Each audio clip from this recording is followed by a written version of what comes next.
नमस्कार मित्रांनो. शुभविवाह मालिकेच्या आजच्या भागामध्ये आकाश चिडून निघून गेलेला असतो. भूमी त्याच्याकडून निघून पुन्हा पारितोष सरांच्या केबिनमध्ये येते. त्याच वेळेला आता पारितोष हा फोनवर बोलत असतो की आजचं हे जे काही कॉन्ट्रॅक्ट आहे महाजन गारमेंट्स बरोबरचं ते आपल्याला रद्द करून टाकायचं आहे. त्याच्याबरोबरचं जे काही सेटबॅक होतं ते पूर्णपणे क्लिअर करून टाका आणि त्यांच्या घरी महाजनांच्या घरी आपल्या कॉन्ट्रॅक्टच्या टर्मिनेशनचे म्हणजेच पारितोष टेक्सटाईल आणि महाजन गारमेंट दोघांचे कोलॅबोरेशनचे पेपर होते ते टर्मिनेट करून टाका आणि ते पेपर्स त्यांच्या घरापर्यंत पोहोचले पाहिजेत. आता भूमी आवाज देते की सर. तेव्हा मग तो तिला फोनवर बोलताना थांबवतो आणि नंतर मग म्हणतो की हे बघा, तुम्हाला जर काही आकाशच्या व्यतिरिक्त कामाचं बोलायचं असेल तर तुम्ही बोलू शकताय. तर मग भूमी म्हणते की नाही सर, मला ॲक्च्युली आकाश सरांबद्दलच तुमच्याशी बोलायचे होते.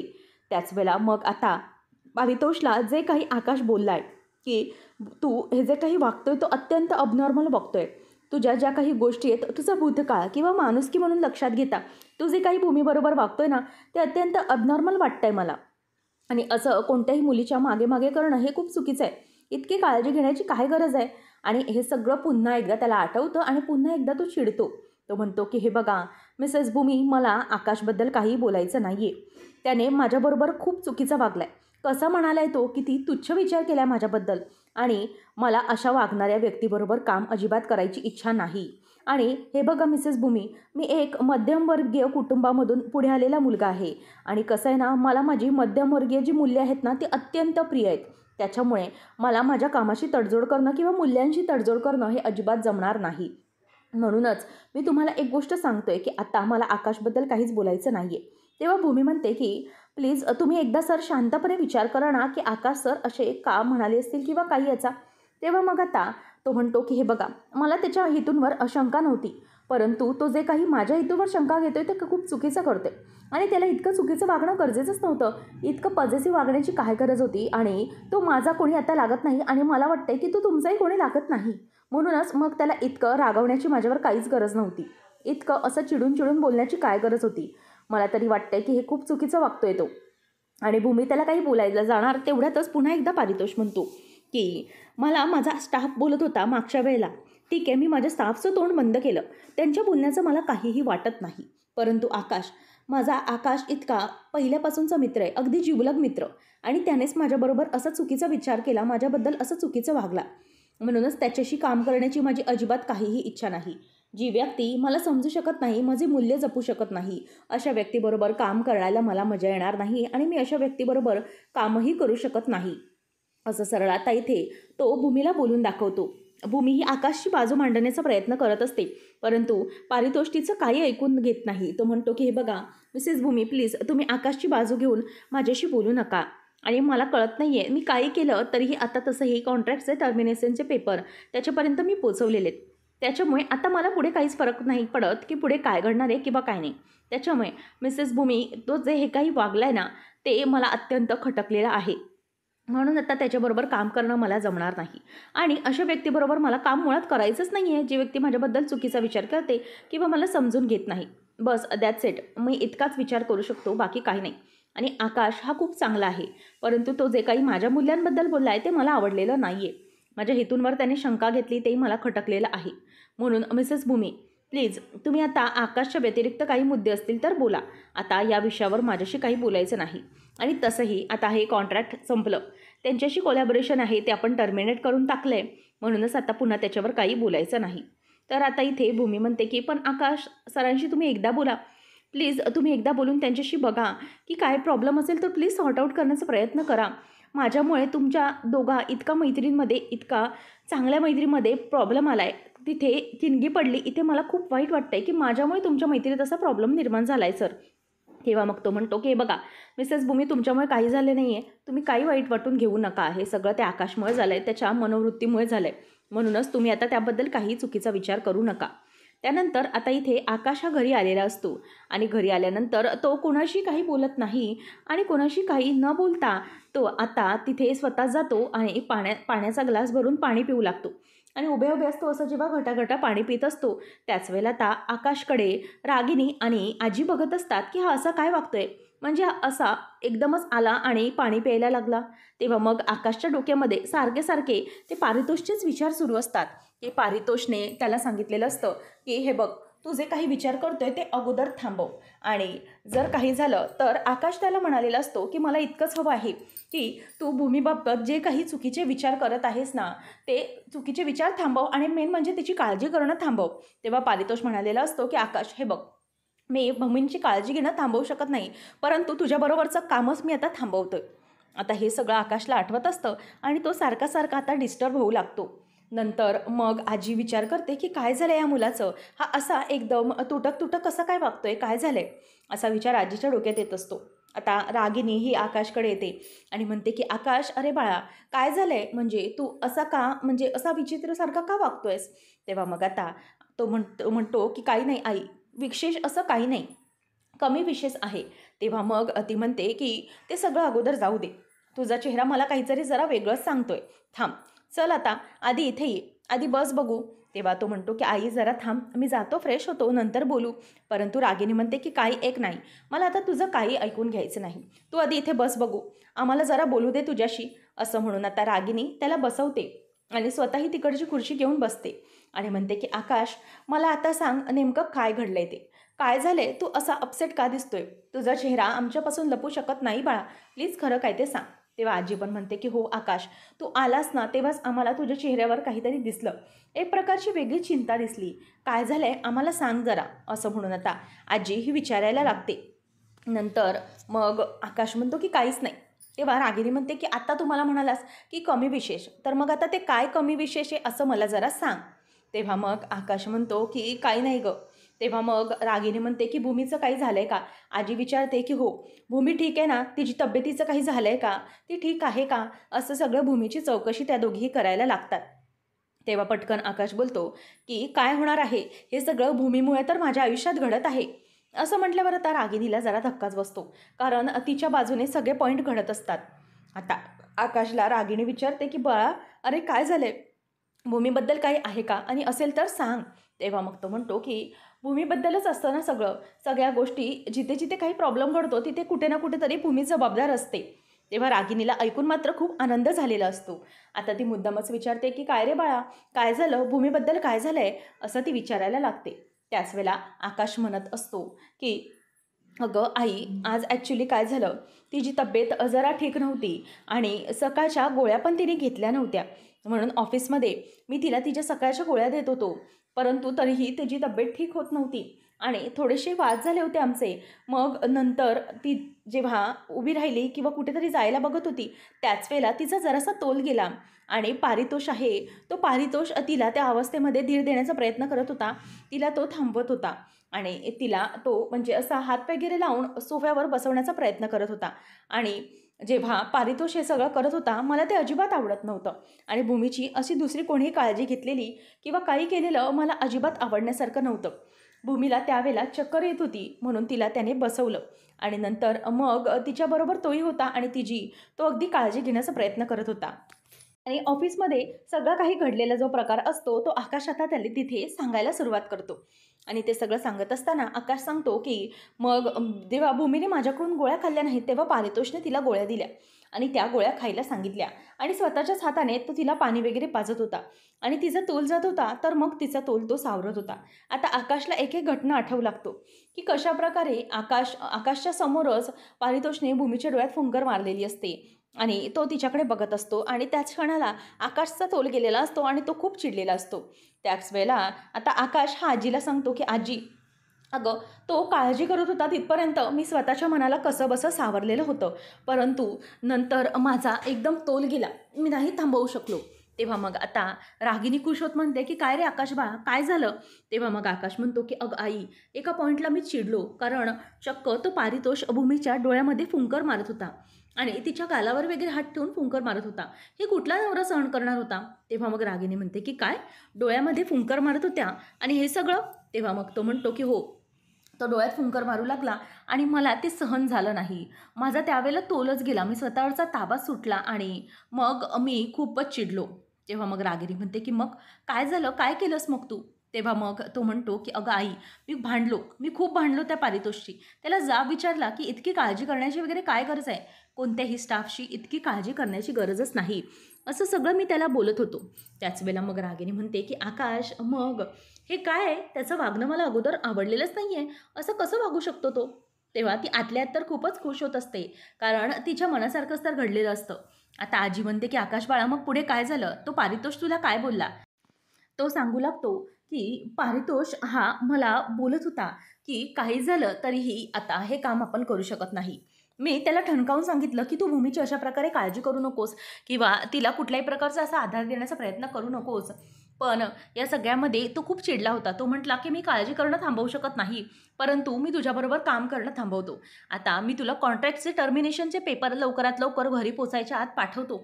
असं सगळं आकाश हा घरी सांगत असतो.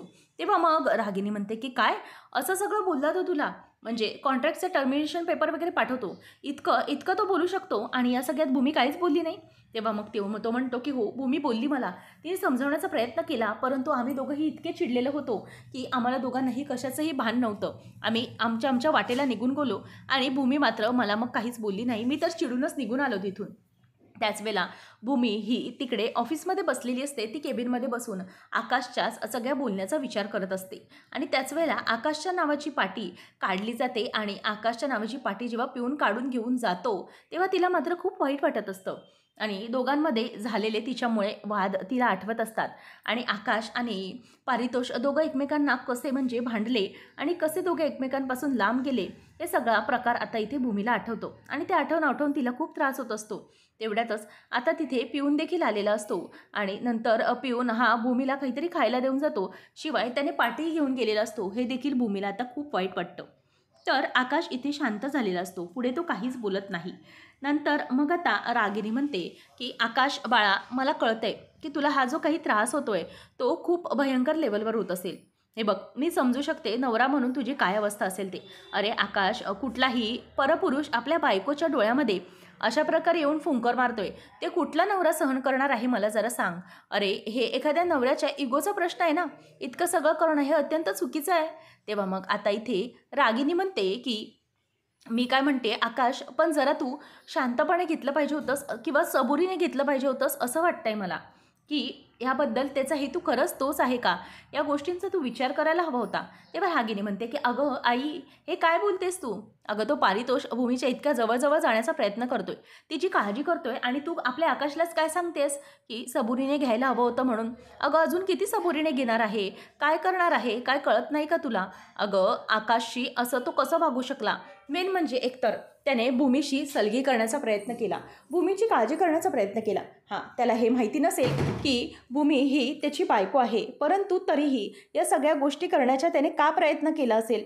मला एक कळत नाही की हा आकाश आपला चुकलेलाच नाही आहे. चुकलाय तर तो पारितोष चुकलाय आणि त्याने खरं तर आकाशची माफी मागायला हवी होती, परंतु त्याने केलं काय, तर त्याने ते कॉन्ट्रॅक्टचे पेपर्स टर्मिनेट करतो असं म्हणून धमकी दिली.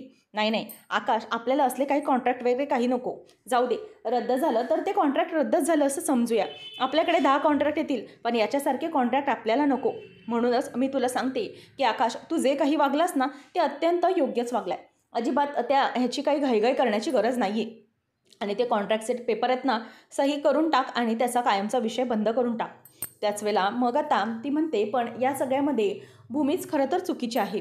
मला तरी असं वाटतंय की भूमीने काय केलं असेल, तर भूमीने तुझा पर्याय म्हणून त्या पारितोषला निवडलं तर नसेल ना, कारण भूमी आता ते ऑफिसमध्ये काम करते आणि बहुतेक तिच्या मनामध्ये असं जर काही आलं असेल तर असा विचार आता आकाशसमोर ती मांडते. तेव्हा मात्र आकाशला तो विचार अजिबात आवडत नाही. आकाश म्हणतो की नाही आई, मला तरी असं काही चुकीचं वाटत नाही आहे. भूमी असं कधीच करू शकत नाही.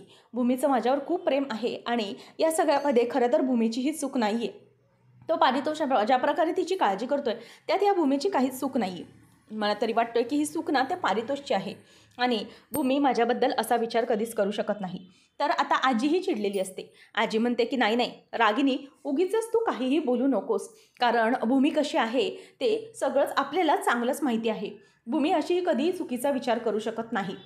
हां, भूमीचं आणि ह्याचं भांडण झालं परंतु भूमीच्या मनात कुठल्याही पुरुषाविषयी असे कोणतेही विचार येणार नाहीत, कारण भूमीचं आकाशवर जेवढं प्रेम आहे ना ते मी खात्रीशीरपणे सांगू शकते की भूमी स्वप्नातही दुसऱ्या मुलाचा कधीही विचार करणार नाही, कारण भूमीच्या मनामध्ये आकाशचं प्रेम तितकं आहे. आणि हो, हा चुकीचा विचार रागिनी उगीच तूही तुझ्या मनामधून काढून टाक.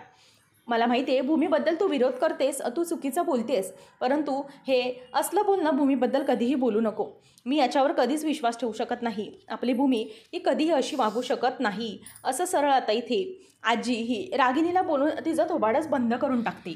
त्याच वेळेला आता आजीला रागिनी म्हणते की हो आई, मला कळतंय तुझं म्हणणं काय आहे ते, परंतु तू ही बोलणं समजून घे ना. अगं, जर तो मुलगा असा म्हणजेच तो पारितोष असा वागतोय, तर मात्र रागिनीने हे जे सगळं काही करते, जी भूमी करते, ते थांबवलं पाहिजे ना तिने. नाही म्हणजे तिला माहिती आहे की आपला नवरा इथे आहे, तर या गोष्टी तिने थांबवायला हव्या होत्या. असं म्हणून आता रागिनी बोलत असते. तेवढ्यातच मनू ही तिच्या रूममध्ये येते आणि दरवाजा लॉक करून घेते. आणि इथे आकाशला दिलेला लॅपटॉप वगैरे सगळं काही काढून घेतलं जात असतं.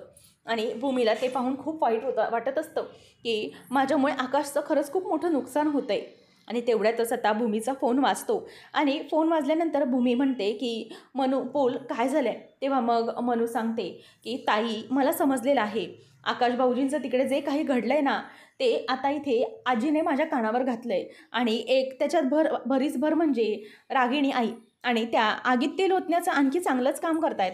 आकाश भाऊजींच्या मनामध्ये तुझ्याविषयी आणखीन राग भरवण्याचा प्रयत्न करतायत त्या.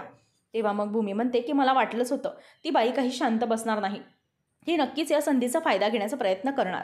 तेव्हा मग भूमी म्हणते की बघितलंस ना, अगं कसा वागलाय हा मुलगा ऑफिसमध्ये. अगं असं सगळं वागण्याची काय गरज होती त्याला. एरवी ना खरं तर आकाशचा पॉझिटिव्हनेस मला आवडतो, बरं वाटायचं हे सगळं बघून, परंतु हा पॉझिटिव्हनेस असा घात करेल आणि त्याच्याच या गोष्टीचा म्हणजेच त्याच्याबरोबर असलेल्या इतका चांगल्या मित्राबरोबर असं होऊ शकतं, याचा मी विचारच केला नव्हता कधी की त्याच्या या गोष्टीमुळे आपल्या नात्यात किंवा या सगळ्या गोष्टींमध्ये किंवा कंपनी लेवलमध्ये त्याचं इतकं मोठं नुकसान होऊ शकेल. भूमीला मानसू म्हणते की हो ताई, मला खरंच कळतंय आकाश भाऊजी खूप चुकीचं वागले, पण जर त्यांनी त्या पेपरवर सह्या केल्या तर मात्र कंपनीचंही नुकसान होईलच गं ताई. शिवाय पर्सनल लेवलवर आकाश भाऊजींचंही खूप नुकसान होऊ शकतं. म्हणूनच या सगळ्या गोष्टी थांबवल्या पाहिजेत. प्लीज काहीतरी कर आणि या सगळ्या गोष्टी तू थांबव, असं आता ती म्हणायला लागते. त्याच वेळेला मग भूमी म्हणते की हो मानू, मला कळतंय तू काय बोलण्याचा प्रयत्न करतेस ते, मीही तेच करण्याचा प्रयत्न करते, परंतु खरंच मला या सगळ्या गोष्टीमुळे खूप कसं तरी झालं आहे, कारण मी दोघांनाही समजावण्याचा प्रयत्न केला, परंतु कोणीच ऐकायला तयार नाही. तर इथे आता एक पिऊन आलेला असतो आणि तो म्हणतो की आकाश सर, तुमच्यासाठी पारितोष सरांनी एक इन्व्हलप पाठवले आहे आणि हे तुमचे कॉन्ट्रॅक्टचे पेपर आहेत, त्याच्यावर तुमची सही हवी आहे, असं म्हणून तो पिऊन निघून जातो. आणि त्याच वेळेला इथे आता आकाश हा ते पेपर्स उघडून बघतो, तर ते टर्मिनेशनचे पेपर्स असतात. त्याच वेळेला मग आता रागिणी म्हणते की अरे आकाश, जरा उघडून बघतोयस का, काय आहेत ते. तेव्हा मग आकाश तिला सांगतो की हे पारितोष आणि माझ्या कॉन्ट्रॅक्टचे टर्मिनेशनचे पेपर आहेत. आणि ते पाहून त्याला धक्का बसतो. तर इथे आता सोनम ही केबिनमध्ये काम करत असते. तेवढ्यातच भूमी येते आणि म्हणते की पारितोष सर कुठे आहेत माहिती आहे का. तेव्हा ती म्हणते की सर आताच निघून गेलेले आहेत, बाहेर पडलेत ते. मग आता भूमी ही पारितोषला सारखा सारखा कॉल लावत असते आणि कॉल लावतच असताना त्याचा फोन स्विच ऑफ लागतो. आता भूमी घाबरते. ती म्हणते की काय करू मी, पारितोष सरांचा फोनही आता बंद येतोय. देवा, मी काय करू, मला खरंच कळत नाही आहे. आता या दोन मित्रांमध्ये माझ्यामुळे इतका मोठा प्रॉब्लेम निर्माण झाला आहे. पर्सनल लेवलवर तर त्यांच्या मैत्रीमध्ये फूट पडलीच आहे, शिवाय माझ्यामुळे इतक्या प्रोफेशनल लेवललाही दोघांचं अगदी आर्थिक नुकसान होणार आहे. काय करू मी. तेव्हा आता आकाश त्या पेपर्सकडे बघतच राहिलेला असतो आणि रागिनी म्हणते की अरे आकाश, अरे या पेपर्सकडे असं काय बघत बसलायस तू, विचार करू नकोस, अरे या पेपर्सवर सही करून टाक आणि मोकळा हो एकदासा. आणि काही गरज नाही आहे त्याला वगैरे बोलण्याची किंवा त्याच्याशी बोलण्याची. तुझा हेतू हा चांगला आहे, तुला माहिती आहे. आणि हा पारितोष तुझ्याशी वागू शकतो हे मला अजिबात आवडलेलं नाही. आणि टर्मिनेशनचे पेपर त्याने असे तुझ्या तोंडावर मारलेत ना, तर मग तूही या पेपर्सवर सही कर आणि सरळ हे पेपर्स तू त्याच्या तोंडावर फेकून मार, म्हणजे तुझाही तू अगदी करारा जबाब दे. काही झालं तरी अगदी असं लाचार होण्याची एका कॉन्ट्रॅक्टसाठी काही गरज नाही. तू त्या पारितोष समोर कधीही लाचार पडू नकोस. मला इतकंच कळतंय की भूमीचं तुझ्यावर प्रेम आहे, शिवाय तुझंही आहे, मग त्या पारितोष पुढे झुकण्याची गरजच काय मी म्हणते. असं म्हणून आता ती त्याला पेपर्सवर सही करायला सांगते. मनातल्या मनात विचार करते की एकदा आकाशने याच्यावर सही केली की आकाशचं त्याच्या ऑफिसमध्ये जाणं बंद, आणि मग भूमी आकाश वेगळे होणार आणि ते त्या पारितोषच्या नावाने मी आकाशच्या मनामध्ये विष तयार करत बसणार. नंतर आजी म्हणते की मला असं वाटतंय ना आकाश बाळा, तू एकदा त्या पारितोषशी बोल किंवा भूमीशी बोल. तेव्हा आजी तिच्यावर असं बोलल्यावर रागिनी चिडते आणि म्हणते की आई अगं काय गरज आहे हे सगळं करण्याची? काहीच नाही. आकाश तू सही कर. कोणाशी काही बोलण्याची गरज नाही. आपला आकाश काही एका कॉन्ट्रॅक्टसाठी लाचार नाही. असं म्हणत आता आकाश हा सही करण्यासाठी जात असतो. सही करताना त्याचा हात अगदी मागे पुढे होतही असतो. परंतु तेवढ्यातच एक दुसरा हात येतो आणि तो हात वाचवतो. म्हणजे समोर खुद्द पारितोष अवस्थी आलेला असतो आणि पारितोषने आकाशचा हात आता सही करताना वाचवलेला असतो. त्याला समोर पाहिल्यानंतर आता आकाशला आणि त्याला एकमेकांमध्ये झालेल्या वादाचे आता क्षण आठवतात आणि ते वाद आठवून आता दोघंजणीही शांत झालेले असतात. आकाशने त्याला खूप बोललेला असतो, शिवाय पारितोषही तेवढंच त्याला उलटं बोललेला असतो. सगळं काही दोघांनी एकमेकांना म्हणजे खूप भालून पाडून बोललेले असतात आणि भूमी हे पारितोष बरोबर आता आलेली असते. तर आता मित्रांनो, पुढच्या भागामध्ये आपण पाहणार आहोत, आकाश हा रागिणीला म्हणत असतो की आई आता हे सगळे मी पेपर्स प्रॉपर्टीचे बनवून घेतलेले आहेत आणि हे प्रॉपर्टीचे पेपर्सवर जेव्हा तू सह्या करशील त्यानंतर या सह्या केल्यानंतरही तू माझ्यावर निस्वार्थी प्रेम करशील, तेव्हा मात्र भूमीच्या लक्षात येईल की हे प्रॉपर्टीचे पेपर्स तुझ्या नावे करूनही काहीही फरक पडलेला नाही. नंतर भूमी येते. भूमी म्हणते की 1 मिनिट आकाश, मला जरा बोलायचं आहे. हे डिवोर्सचे पेपर. तेव्हा मग आकाश म्हणतो की भूमी हे काय? डिवोर्सचे पेपर. तेव्हा मग आकाशला ती म्हणते की हो, मला तुझ्याकडून घटस्फोट हवा आहे आणि बदल्यात माझ्या बाळासाठी प्रॉपर्टीचा अर्धा हिस्सा त्याच्या भविष्यासाठी हवा आहे. आणि रागिनीसाठी बनवलेले प्रॉपर्टीचे पेपर्स ती तिथल्या तिथे टराटरा फाडून टाकते आणि रागिनीच्या अंगावर उधळून टाकते आणि त्यानंतर म्हणते की हे बघा, आता काही झालं तरीही 6 महिन्याच्या वर काहीही प्रॉपर्टी तुमच्या नावे होत नाही आणि काय मी 6 महिने तुम्हाला इथे टिकू देत नाही. असं म्हटल्यावर रागिनी तिच्याकडे बघतच राहते आणि आता अशा प्रकारे भूमीने रागिनीला अगदी समोरूनच चॅलेंज दिलेलं असतं आणि तिचा सगळा डाव उधळून लावलेला असतो. आता आकाश या भूमीच्या डिवोर्स पेपरवर सही करणार का, की पुढे नेमकं काय घडणार हे पाहणं रंजक ठरणार आहे. अशाच मालिकांचे अपडेट जाणून घेण्यासाठी आजच आपल्या चॅनलला सबस्क्राईब नक्की करा.